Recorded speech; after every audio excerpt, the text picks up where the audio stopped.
बिस्मिल्लाहिर्रहमानिर्रहीम। अस्सलाम वालेकुम वरहमतुल्लाह। सामईन, अमीरुल मोमिनीन सैयदना उमर फ़ारूक रज़ी अल्लाह तआला अन्हो ने शाम का दौरा फरमाया और हम्स तशरीफ़ लाए। आपने वहाँ के वज़ीर ख़जाना से गरीब और मोहताजों की फ़हरिस्त तलब की ताकि उनकी ज़रूरियात पूरी करने का बंदोबस्त कर सकें।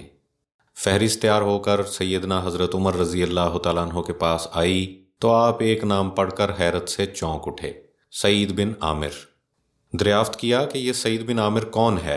जवाब मिला कि हमारे गवर्नर हैं। सैयदना उमर रज़ी अल्लाह तआला अन्हो का ख़दशा दुरुस्त निकला, मगर उनकी हैरत अभी तक बाकी थी। फरमाया, क्या तुम्हारा गवर्नर गरीब है? लोगों ने जवाब दिया कि जी हाँ, बाखुदा उन पर ऐसे दिन भी आते हैं कि घर में आग तक नहीं जलती। फरमाया कि वो उस वजीफ़े का क्या करते हैं जो गवर्नर की हैसियत से उन्हें मिलता है? जवाब मिला कि वो उसे हाजतमंदों में तकसीम कर देते हैं। सैयदना उमर रज़ी अल्लाह तआला अन्हु की कनाअत और दुनिया से बेनियाज़ी भी बहुत मशहूर थी, मगर सईद रज़ी अल्लाह तआला अन्हु तो उनसे भी बाजी ले गए थे। सैयदना उमर रज़ी अल्लाह तआला अन्हु उनका ये हाल देख कर रोने लगे और इतना रोए कि आपकी दाढ़ी मुबारक आंसुओं से तर हो गई। फिर आप रज़ी अल्लाह तआला अन्हु ने 1000 दीनार की थैली सईद के पास भेजी और कहलवाया कि ये माल तुम्हारी ज़रूरत के लिए है। सईद रज़ी अल्लाह तआला अन्हु ने थैली खोली तो उसमें दीनार थे। जल्दी से थैली एक तरफ डाल दी और उसके साथ ही उनकी ज़ुबान से निकला, इन्ना लिल्लाहि व इन्ना इलैहि राजिऊन, जैसे कि उन पर एक बहुत बड़ी मुसीबत नाज़िल हो गई हो। घर के अंदर अहलिया के कानों में ये आवाज़ पड़ी तो वो खौफज़दा हो गईं, लपक कर आईं और पूछा, सईद क्या हुआ? क्या अमीरुल मोमिनीन वफ़ात पा गए हैं? जवाब दिया कि नहीं, बल्कि इससे भी बड़ी मुसीबत आ पड़ी है। अहलिया ने फिर सवाल किया कि क्या मुसलमानों को दुश्मन से शिकस्त हो गई है? जवाब दिया कि नहीं, बल्कि इससे भी बड़ी मुसीबत ने आ लिया है। अहलिया ने हैरत से सवाल किया कि इससे भी बड़ी क्या मुसीबत है? तो कहने लगे कि दुनिया मेरी आखिरत तबाह करने मेरे पास आ गई है और फितना दौलत मेरे घर में दाखिल हो गया है। अहलिया ने मशवरा दिया कि इससे निजात हासिल कर लीजिए। सईद रज़ी अल्लाह तआला अन्हु ने दीनार की थैली को एक कोने में फेंक दिया और ख़ुद नमाज के लिए खड़े हो गए। सारी रात इबादत में गुजारी। सुबह हुई तो इस्लामी फ़ौज को वहाँ से गुजरते हुए पाया। उन्होंने थैली उठाई और उस फ़ौज के हवाले कर दी। सामईन, गवर्नरी से पहले सईद रज़ी अल्लाह तआला अन्हु मदीना के गोशे में खामोशी की ज़िंदगी गुजार रहे थे कि हम्स के गवर्नर अयाज़ बिन गनम वफ़ात पा गए। अब सैयदना उमर रज़ी अल्लाह तआला अन्हु को इस ज़िम्मेदारी के लिए किसी मौजूद शख्स की तलाश हुई। आपकी जौहर शनास निगाहें सईद रज़ी अल्लाह तआला अन्हु पर पड़ीं और आपने उन्हें बुला भेजा। सईद रज़ी अल्लाह तआला अन्हु आए तो आपने फरमाया कि सईद, मैं अहले हम्स की ज़िम्मेदारी तुम्हें सौंप रहा हूँ। तो जवाब दिया कि उमर, मैं आपको अल्लाह की कसम देता हूँ कि मुझे दुनिया की तरफ माइल ना करें। रज़ी अल्लाह तआला अन्हु। सईद रज़ी अल्लाह तआला अन्हु की ये बात सुनकर सैयदना उमर रज़ी अल्लाह तआला अन्हु को गुस्सा आ गया और फरमाया कि तुम लोगों का बुरा हो, तुमने ये बोझ यानी खिलाफत मेरी गर्दन में डाल दिया है और अब अपने आप को बचाना चाहते हो। बाखुदा मैं तुम्हें हरगिज़ न छोड़ूंगा। सईद रज़ी अल्लाह तआला अन्हु ने इस जिम्मेदारी से बचने की बहुत कोशिश की, मगर सैयदना उमर रज़ी अल्लाह तआला अन्हु ने उनकी एक ना सुनी और उन्हें हम्स का गवर्नर मुकर्रर कर दिया। फिर उनसे पूछा कि क्या तुम्हारे लिए कुछ रोज़ी का सामान कर दिया जाए? तो जवाब दिया कि अमीरुल मोमिनीन, मैं उसका क्या करूँगा? बैतुल माल से मिलने वाला वजीफ़ा भी मेरी ज़रूरियात से ज़ायद है। इस नई ज़िम्मेदारी के खौफ से हज़रत सईद रज़ी अल्लाह तआला अन्हु की आंखों में आंसू तैर रहे थे। फिर वो हम्स चले गए। हम्स के लोग अहले कूफा की मानिंद थे। वो हुकूमत के ज़िम्मेदारों की आए दिन शिकायत करते रहते थे। इसी बिना पर हम्स छोटा कूफा कहलाता था।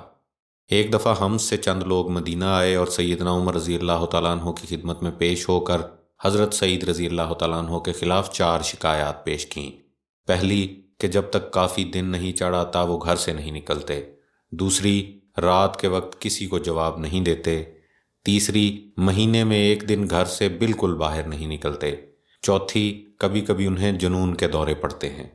अमीरुल मोमिनीन अपने गवर्नरों पर कड़ी नज़र रखते थे। उनके बारे में ज़रा सी भी शिकायत मिलती तो फ़ौरन जवाब तलबी फरमाते थे। चुनांचे सईद रज़ी अल्लाह तआला अन्हु के ख़िलाफ़ शिकायत मिलीं तो आपने उन्हें तहकीकात के लिए तलब कर लिया। सईद रज़ी अल्लाह तआला अन्हु मदीना मुनव्वरा पहुँचे तो हाथ में आसा था और एक प्याला कंधे पर लटका रखा था। सैयदना उमर रज़ी अल्लाह तआला अन्हु उन्हें इस हाल में देखकर हैरत ज़दा रह गए। फरमाया कि बस यही सरो सामान तुम्हारे पास है? जवाब दिया कि अमीरुल मोमिनीन, इससे ज़्यादा की ज़रूरत भी क्या है। प्याले में खाता हूँ और असा पर ज़ादेरा लटका लेता हूँ। सैयदना उमर रज़ी अल्लाह तआला अन्हो को आप पर बहुत भरोसा था।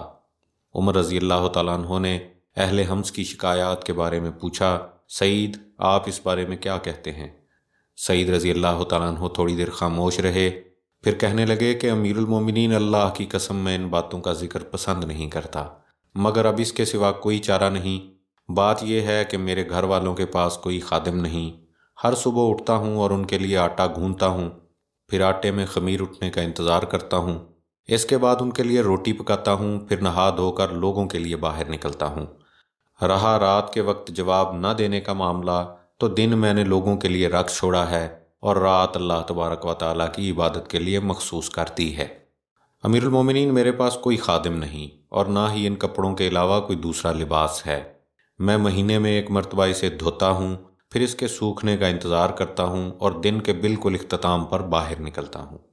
अमीरुल मोमिनीन, मुझे जुनून की शिकायत नहीं, हाँ अलबत्ता कभी कभार गशी का दौरा पड़ जाता है। उसकी वजह यह है कि मैंने खुबैब रज़ी अल्लाह तआला अन्हु को शहीद होते देखा है। उन दिनों में मुशरिक था। कुरैश उनके जिस्म के टुकड़े काटते और कहते जाते कि क्या तुम्हारा जी नहीं चाहता कि तुम्हारी जगह मोहम्मद होता, माअज़ल्लाह सल्लल्लाहु अलैहि वसल्लम। खुबैब रज़ी अल्लाह तआला अन्हु का जवाब ये था कि अल्लाह की कसम मुझे इतना भी पसंद नहीं कि मैं अपने बाल बच्चों के दरमियान अमन से रहूं और मोहम्मद सल्लल्लाहु अलैहि वसल्लम को कोई कांटा भी चुभ जाए। बाखुदा वो बात मुझे याद आती है और सोचता हूँ कि मैंने खुबैब की मदद क्यों न की। मैं समझता हूँ कि अल्लाह तबारक व तआला मुझे माफ़ नहीं करेगा और मुझ पर गशी तारी हो जाती है। सईद रज़ी अल्लाह तआला अन्हु के जवाबात सुनकर हज़रत उमर रज़ी अल्लाह तआला अन्हु का चेहरा खुशी से तमतमा उठा। उन्होंने दिल ही दिल में कहा, अल्लाह का शुक्र है कि सईद के बारे में मेरा गुमान दुरुस्त निकला। फिर उन्होंने फरमाया कि सईद वापस हमस जाओ। जवाब मिला कि अमीरुल मोमिनीन, मुझे अमारत के इस बोझ से अब निजात दिला दीजिए। तो फरमाया, नहीं हरगिज़ नहीं, बाखुदा तुम्हें ज़रूर जाना होगा। तुम्हारे जैसा गल्लाबान और गमखार अहले हमस को कभी न मिल पाएगा। ये थे सईद बिन आमिर रज़ी अल्लाह तआला अन्हु, इंतहाई आबिद और जाहिद शख्स और मिसाली गवर्नर। उन्हें दुनिया और उसकी दिलकशी से कोई गरज न थी। उनकी सारी तवज्जो का मरकज़ मरने के बाद आने वाली ज़िंदगी थी। वो अपना हर लम्हा उसी की तैयारी में सर्फ करते थे। उनकी ख्वाहिश थी कि वो इस दुनिया का कम से कम बोझ अपने हमराह लेकर जाएं। सैयदना उमर रज़ी अल्लाह तआला अन्हु की जौहर शनास निगाहों ने उन्हें तलाश किया और गवर्नरी की ज़िम्मेदारी सौंपी। सईद रज़ी अल्लाह तआला अन्हु अमीरुल मोमिनीन के इस भरोसे पर हर तरह से पूरे उतरे। सईद रज़ी अल्लाह तआला अन्हु ने एक बेनज़ीर ज़िंदगी गुजारी, उस साहिब ईमान की सी ज़िंदगी जिसने दुनिया के बदले आखिरत को ख़रीद लिया हो। उनकी परहेजगारी और कनात की ये हालत थी कि उनमें और हम्स के आम गुरबा और मसाकीन के दरमियान कोई फ़र्क बाकी न रहा था। फरमाया करते थे कि मुझे तो दरवेशी और बेनियाजी ही पसंद है। एक मरतबा उन्होंने अपनी अहलिया से कहा कि मुफलिस महाजर अमीरों से 40 बरस पहले जन्नत में दाखिल होंगे। बाखुदा मुझे ये पसंद नहीं कि मेरे पास सुर्ख ऊँट हों और मैं उनकी वजह से जन्नत में दाखिले वाले पहले ग्रोह में शामिल होने से महरूम हो जाऊं। सामईन, अल्लाह तबारक व तआला हमें भी ऐसा ही ईमान और आमाल नसीब फरमाए। खुश रहें और अपना ख्याल रखें। अल्लाह हाफिज़।